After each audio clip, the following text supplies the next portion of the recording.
I'm pretty excited about today's video because today I'm going to be sharing 25 Nigerian classics. These are classics in Nigerian literature that you probably did not even know existed. Like, if you are a book lover, apparently you should probably know some of these ones. If you went to school in Nigeria and you attended secondary school or high school in Nigeria, then you would definitely know some of these. Well, depending on when you attended.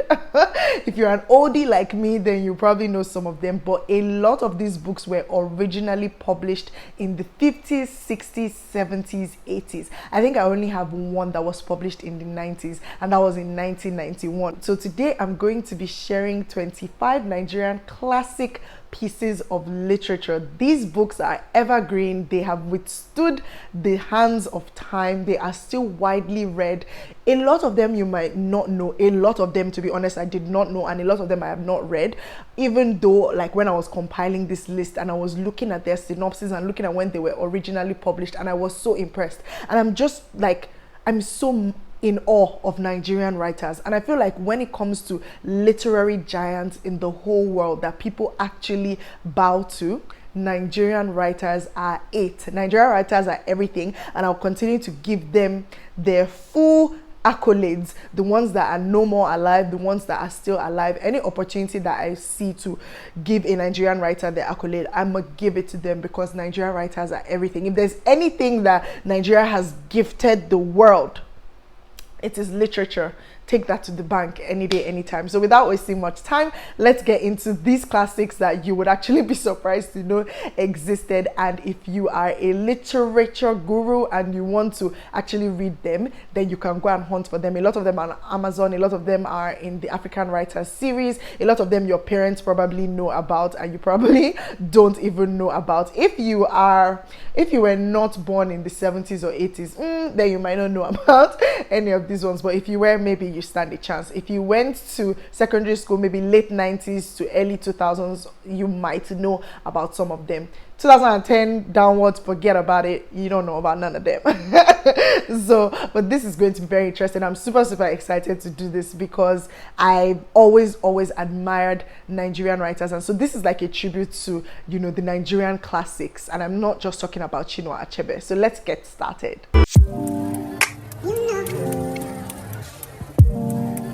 Hi guys, welcome back to my YouTube channel. It's Rachel here. As always, if you're new, hit that subscribe button so you never miss a thing. On this channel, I create content on books, bookish recommendations, bookish tips, book reviews, a whole lot of bookish content, and as well as mental health and lifestyle content. If you are not new, welcome back. Make sure that you slam that comment section as I am reading out these books. If there's anyone that you've heard or there's anyone that you want to read, leave a comment, let me know. If there's any other one that you feel like this is a Nigerian classic and should have been on this list, let me know in the comments as well. So without wasting much time, let's get started. I'm going to start with, if not the most popular one, like if you ask anybody across the globe, name one Nigerian book, what is it? It's 3 words. Let me give you 2 seconds to guess. Things Fall Apart. Obviously by Chinua Achebe. This book was originally published in 1958. Of course, it is an evergreen Nigerian book. Everybody around the world knows this book. If you don't know who Chinua Achebe is, then I don't know where you've been. Maybe you've probably been under a rock or in a cave. He is a literary, or rather he was, but let me just say he is a literary giant. And Things Fall Apart is a book that was very and is still very popular, even though it was published in 1958. So it's about the tragic fall of Okonkwo and basically just explores the Igbo culture. It follows the life of Okonkwo, who is a respected and influential leader in the Igbo community in eastern Nigeria, and he earns like fame and distinction and brings honor to his village. And then when he defeats somebody in a wrestling contest, and then he's basically just determined to gain a lot of titles for himself, and then he really wants to become a powerful and wealthy man in spite of his father's weakness. And a lot of things happen where at the end of the day, what he really didn't want to happen now eventually happened. This is a book that is just generally a Nigerian classic and is a must read if you are into Nigerian literature, or you're into literature at all, or you live on planet Earth. Basically, this book will continue to be read. I foresee it being read. Maybe they'll have like a 100-year anniversary for this book, because think about it, 1958 as at 2008, right? They celebrated 50 years. Or was it 2018? Yeah, my math is bad. But you guys know what I'm talking about. This book is going to continue to be read for the next 100 to 200 years. That's how good it is. My next Nigerian classic on the list is The Joys of Motherhood by Buchi Emecheta, originally published in 1979. This is another one that, of course, when you ask a lot of people to list out, they'll be like, yes, I know Nigerian literature. Of course, you know this one. Don't worry, I'm getting to the ones that you will not know soon. But yeah, this book basically follows the life of Inuego, who has basically given all her energy, her money, her time, her resources to her children, raising her children, and she basically doesn't even know who she is. She leaves little time to make friends and just have a life. And it just explores what it means to be a mother in Nigeria, within the Nigerian culture, traditions, especially as at that time. Remember that this book was originally published in 1979, and so it really just explored women's roles in the society as at that time. This is a phenomenal book, very, very, very, very heartbreaking, and it captures you from the first paragraph. You're already captured into the pages of this book, and it perfectly described women's roles in the society in Nigeria as at that time. Buchi Emecheta's story is actually very interesting, and I think it was the manuscript of this Joys of Motherhood, or I don't know what book it was, that her husband in real life actually burnt,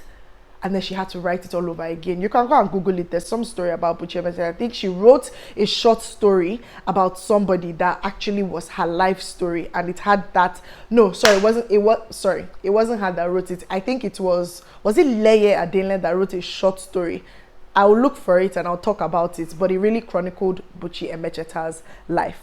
My next one on the classic is The Gods Are Not to Blame. So a lot of these ones on the classics are fiction novels, but then we'll see a lot of plays, or maybe some plays in them. So this The Gods Are Not to Blame. Like, my goodness, if you're Nigerian and you don't know The Gods Are Not to Blame by Olarotimi, where have you been? This book was originally published in 1971. So funny enough, somebody like me who is Nigerian, who is into literature, who has read some of the things on this list, I actually was surprised by the date of publication. I don't know whether it's just because I'm now old. When I was younger, I thought that those books had just come out. When I was reading them in the 90s or like in the early 2000s, I thought that those books had just come out. I didn't even know that these books were published in the 50s, 60s, 70s. And it just goes to show you how transcendent these Nigerian literature classics are. So The Gods Are Not to Blame by Olarotimi is an adaptation of the Greek classic Oedipus Rex, the one where you know, the guy kills his father and then ends up marrying his mother but sort of doesn't know. So this is like a twist on that, and Olarotimi did a fantastic job in bringing into life. So it centers on Odewale, who is lured into a false sense of security only to somehow get caught up in a somewhat trail of events by the gods of the land. Very, very interesting play. I really, really liked it. A lot of secondary schools always act it out, maybe in their drama day or stuff like that. Now, my next Nigerian classic is The Potter's Wheel by Chukwuemeka Ike. You probably know Chukwuemeka Ike for something else, but maybe this Potter's Wheel is also popular. I haven't read it. It was originally published in 1974. And in this book, he tells the story of Obuechina, the only brother of 6 older brothers, prize pupil in the village school, apple of his doting mother's eyes, 8 years old and hopelessly spoiled. So it follows his life and a series of events that happen in his life. My next Nigerian classic is The Bottled Leopard by Chukwuemeka Ike. If you went to a Nigerian school and you called it The Bottled Leopard, you are also right. Please, English is not our first language in Nigeria. We have different languages. A lot of people grew up calling it The Bottled Leopard, until we realized that, you know, leopard is pronounced as leopard. So The Bottled Leopard by Chukwuemeka Ike. But I guess that if you had pronounced that in secondary school, people would be looking at you like, huh?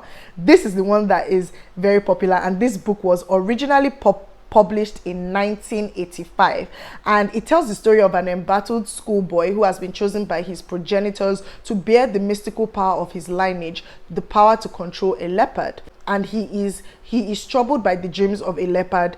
Worried by the mysterious illness, his parents consult a famous Dibia who reveals the startling link between Amobi and the leopard of his dreams. Before Amobi can come to terms with his mystical leopard, he undergoes a series of frightening trials and tribulations. I remember reading this and falling absolutely in love with it. So, well, yeah, I mean, I had to fall in love with it because I think we had to read it for examinations or so. But yeah, you get the point. My next Nigerian classic is The Palm Wine Drinkard by Amos Tutuola, which was published in 1952. I literally have a hard copy. of this book right here. Emosusuola, the palm wine drinkard, and it's actually called drinkard on purpose, and a lot of people thought it was an English typographical error because you would typically call it drunkard, but this is a very, very popular book. The introduction of this maybe new edition is written by Wole Soyinka, and it's a very, very good book. We actually selected it as our we selected it as our book of the month. I'm just remembering something which I'm going to tell you. We selected it as a book of the month at the Readers Hub Book Club, and I started reading this book. I think I went 50 pages in, and I felt like I was like, Amos, what's going on? Like, what were you on? Like, what is the influence behind this book? Because this book will literally mess with your mind, and there's a lot of seemingly typographical errors, or the book was sort of written in broken English. It's a very interesting and weird book, and when I heard people discussing it at book club, I was like, yeah, I need to read this book, but then I didn't end up reading the book till now. And it's probably been more than 6 months, but yeah, here we are. So I might probably pick it up again, might not, but I might probably pick it up again because it's a Nigerian literature classic. But hey, here we go. It was so, like, the book was just, I don't know how to explain it, that's the truth, but I like the way that it explored a lot of Nigerian Yoruba folklore and folk tales, and, you know, classic things that a lot of children, especially in the West, grew up, songs, listening to things like that, listening to a lot of stories. And yeah, I mean, it's just a very interesting novel. And one thing about this book is that it's the first African novel that was published in English outside of Africa, and it is based on, like I said, Yoruba folk tales. Is written in a modified English, or pidgin English. It tells the story of an alcoholic man and his search for a dead palm wine tapster. He had a palm wine tapster who used to tap palm wine for him, and then that guy died, and then he started looking for him. So as he travels the land, through the land of the dead, he encounters a host of supernatural and often terrifying beings. Among them, the complete gentleman who returns his body parts to their owners, and the insatiable hungry creature. And this thing mixes Yoruba folk tales with, you know, what T.S. Eliot described as creepy crawly imagination. Ugh. Really? Anyway, I don't know what creepy crawly imagination means, but this is a lovely, lovely book, especially because it embodies Yoruba folktale and all of that. My next Nigerian classic is The Concubine by Elechi Amadi, originally published in 1966. You definitely must have heard of this book. It's about Ihuoma, a beautiful young widow who has the admiration of the entire community in which she lives, and especially that of the hunter of Ekweme. But their passion is fated, and jealousy, a love potion, and the closeness of the spirit world are more important factors in this book. So this is another lovely Nigerian classic. My next one here is one that I hold so dearly to my heart. It's called Without a Silver Spoon by Eddie Iro. Brings back so many memories. 1981 originally published. And it's about Ure, and he basically comes from a poor but honest family, and he works as a houseboy to pay his own school fees. Towards the end of his primary school days, he's accused of stealing money, and then he's saved by the well-placed total trust of his parents and his teacher. And so it basically follows his life, and it's such a heartbreaking but endearing novel that just endears that character Ure to you. The next one is No Longer at Ease by Chinua Achebe, originally published in 1960. And this one is a story of an Igbo man, Obi Okonkwo, who leaves his village for an education in Britain and then a job in the Nigerian colonial civil service, but is conflicted between his African culture and Western lifestyle, and he ends up taking a bribe. If you've read this one, or if you've read any of the ones that I've listed, let me know in the comments as well. My next one is The Famished Road by Ben Okri, which was originally published in 1991. Like I said, I think this is the only book that was published in the 90s on my list. The Famished Road by Ben Okri. I think this is a very, very popular novel by Ben Okri that is known all around the world. And in this book, the narrator Azaro is an Abiku, a spirit child who in the Yoruba tradition of Nigeria exists between life and death. The life he foresees for himself and the tale he tells is full of sadness and tragedy, but inexplicably he is born with a smile on his face. Nearly called back to the land of the dead, he is resurrected, but in their efforts to save their child, Azaro's loving parents are made destitute. The tension between the land of the living with its violence and political struggles, and the temptations of the carefree kingdom of the spirit's prophet, this latter day Lazarus's story. Very interesting synopsis.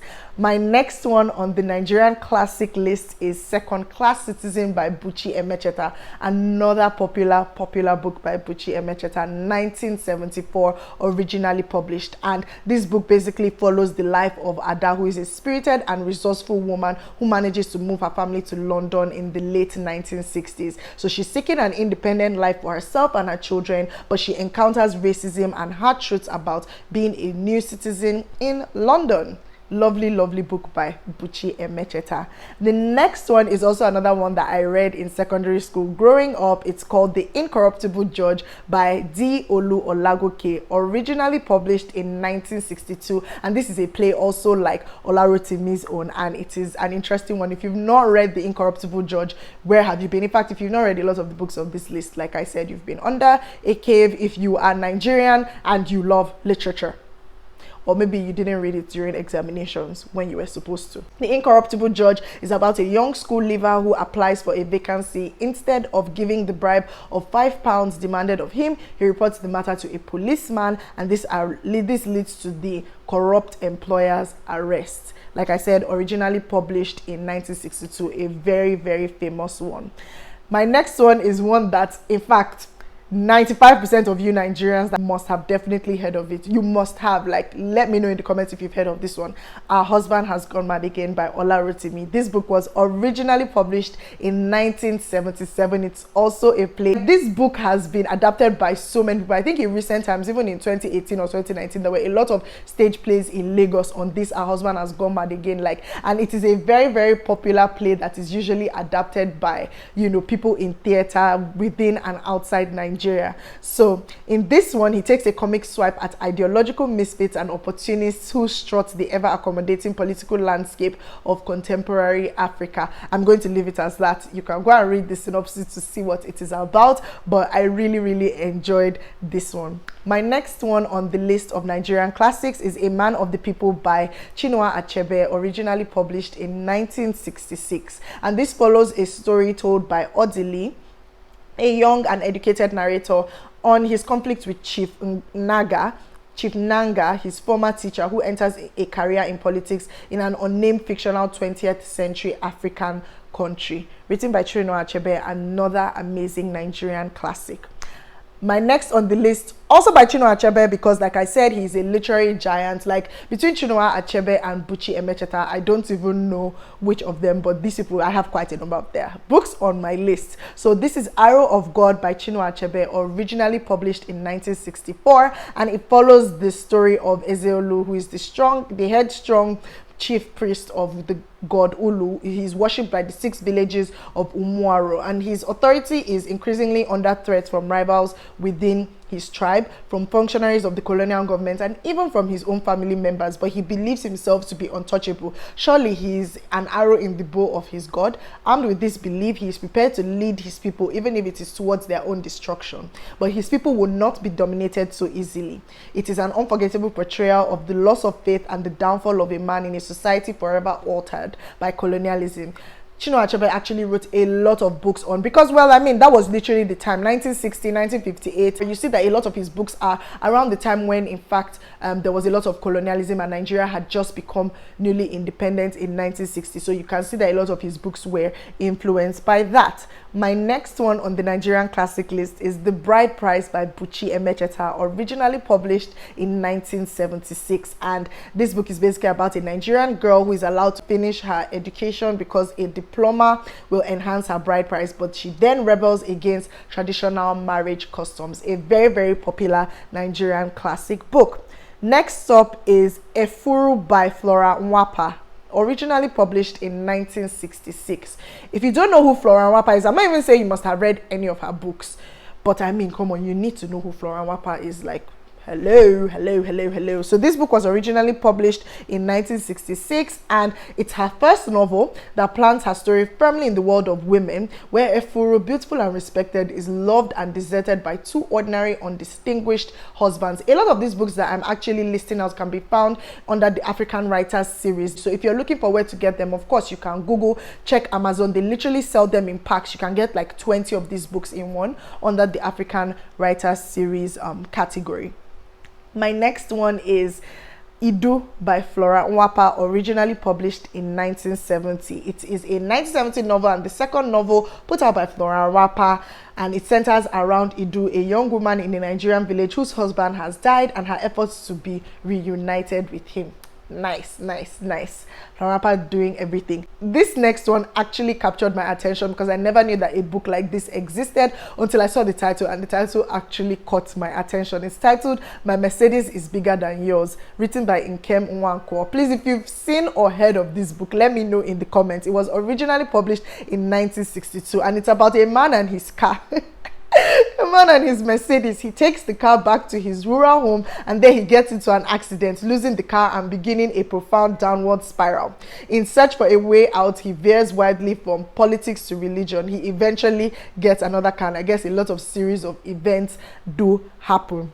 The next one is called Souza Boy by Ken Saro-Wiwa, originally published in 1985. Of course, if you are Nigerian, you know who Ken Saro-Wiwa is. Please. If you are Nigerian and you do not know who Kenule Saro-Wiwa is, please stop this video, go and Google him and come back. Thank you very much.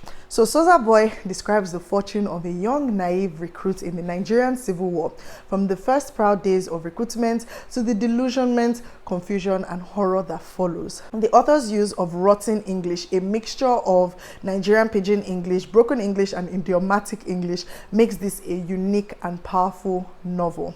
The next one on my Nigerian classic list is The Stillborn by Zainab Alkali, originally published in 1984, another popular Nigerian classic, and it's considered a milestone in African literature because this actually was the first novel from a woman writer with a Muslim background, and it tells the story of a young woman's experiences in the recurring conflicts between traditional and modern values in Africa today, well, as at that time, reflecting the author's belief that women should strive for their full potential. The next one on my list of Nigerian classics is a very popular one. I have not read it, but I've heard about it. Originally published in 1976 is Sunset at Dawn, written by Chukwuemeka Ike, and it is a novel where he tells with humor a human story set in the tragedy of the Biafran War. And you can see the time frame of all these novels and plays that I'm talking about, and they are happening around. So this was published, like I said, in 1976, and the Biafran War was 1967 to 1970. So you could see a whole lot of Nigerian writers were affected by that and actually wrote, you know, different accounts about it, whether it was Chinua Achebe, whether it was Chukwuemeka Ike, and you can find a whole lot of fiction or non-fiction accounts of the Biafran War through the works of Nigerian writers, even up until today. The next one that is very popular as well is The Trials of Brother Jero. I mean, everybody knows about The Trials of Brother Jero by Wole Soyinka. It was originally published in 1963, and it's a light satiric comedy that takes aim at religious hypocrisy in the form of a charlatan or fraud named Brother Jero, who preaches to his followers on Bar Beach in Lagos, Nigeria. Very nice one. The next one on my list is The Passport of Malam Iliya by Cyprian Ekwensi, which was published in 1960. I mean, everybody knows Cyprian Ekwensi, right? Okay, this was published in 1960, and it basically tells the story of love, vengeance, and conquest set in ancient northern Nigeria in the 19th century. And now the last one on my list of Nigerian classics is The Drummer Boy by Cyprian Ekwensi. This is the one that actually a lot of people know because it was a mandatory secondary school read in Nigerian secondary schools for the longest time. Whether it still is, I honestly don't know, but it's about a talented blind drummer and singer moved from place to place, entertaining people with his performance. But deep down there is an undisclosed unhappiness. Why is Akin unhappy? Who among his friends can he trust in his search for true happiness? And that book was originally published in 1960 as well. So please let me know in the comments if there are any of these books that you've read. Let me know if there's anyone that you're looking to read. You can watch this video again if you want, or share it with other people who are interested in Nigerian classic literature. And that's basically it for my list of 25 Nigerian classics. If there's anyone that should have been on my list that you've read that is within this time frame as well, please add there. Please, I don't want to see anything like Purple Hibiscus or My Sister the Serial Killer. I'm talking about classics that were like 1940s, 50s, 60s, 70s, 80s, maybe early 90s. Please don't come and put purple hibiscus for me, or put Americana, or all those things. And this is a Chimamanda Stan account, but I know what I mean when I'm talking about Nigerian classics in literature. So thank you guys so much for watching. Don't forget to subscribe. Don't forget to like this video. Thank you so much for watching. Bye.